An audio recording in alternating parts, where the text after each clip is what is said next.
स्वागत है आप सभी का इस दिव्य श्रृंखला के अरण्यकांड के 7वें अध्याय में।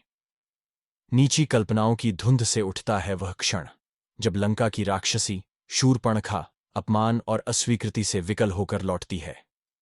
उसके हृदय में अपमान की अग्नि धधक रही थी और उस क्रोध ने उसे अपने भ्राता खर, दूषण और त्रिशिरा के पास पहुंचाया।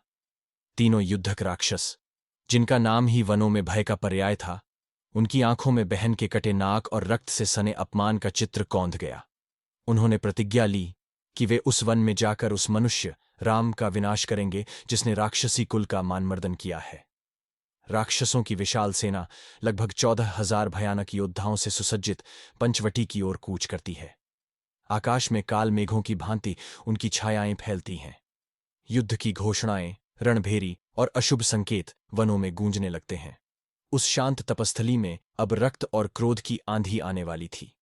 लक्ष्मण और सीता को एक गुप्त गुफा में सुरक्षित स्थान पर भेजकर श्री राम अकेले युद्ध भूमि में खड़े होते हैं। उनकी मुद्रा शांत, पर आंखों में धर्म के लिए ज्वलंत अग्नि।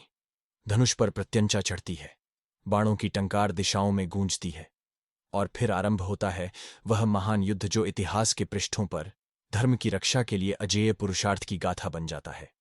एक अकेले राम युद्ध भूमि में वज्र की तरह अडिग, जैसे स्वयं धर्ममूर्त रूप लेकर खड़ा हो गया हो। उनके एक एक बाण राक्षसों के अश्वों, रथों और विशालकाय शरीरों को चीरते जाते हैं।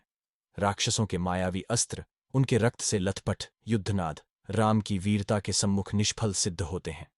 खर, दूषण और त्रिशिरा भी क्रमशः परास्त होते हैं। उनका अभिमान और क्रोध श्रीराम के दिव्य बाणों के सम्मुख भस्म हो जाता है। यह युद्ध केवल एक शस्त्र संघर्ष नहीं था, यह धर्म और अधर्म के बीच की पहली महागूंज थी। इस रक्तरंजित युद्ध भूमि में राम की जय केवल राक्षसों का वध नहीं करती, अपितु वह यह सिद्ध करती है कि जब धर्म संकट में हो तब एक अकेला पुरुष भी समस्त अधर्म को परास्त कर सकता है। पंचवटी की भूमि, जहां पहले पक्षियों की मधुर वाणी गूंजती थी, अब रणक्रीड़ा की गवाही दे रही थी। श्रीराम के बाणों की वर्षा से आकाश भी कांप उठा था। यह वही क्षण था जहां मानवता ने भगवान को साक्षात युद्ध भूमि में देखा। यह युद्ध केवल बाहुबल का प्रदर्शन नहीं था, यह सत्य और मर्यादा की स्थापना थी। श्रीराम के बाणों में केवल अग्नि नहीं थी, बल्कि उस आदर्श की शक्ति थी जो युगों को दिशा देता है। देवताओं ने स्वर्ग से पुष्पवृष्टि की, क्योंकि पृथ्वी पर धर्म ने अपने रक्षक को पहचान लिया था।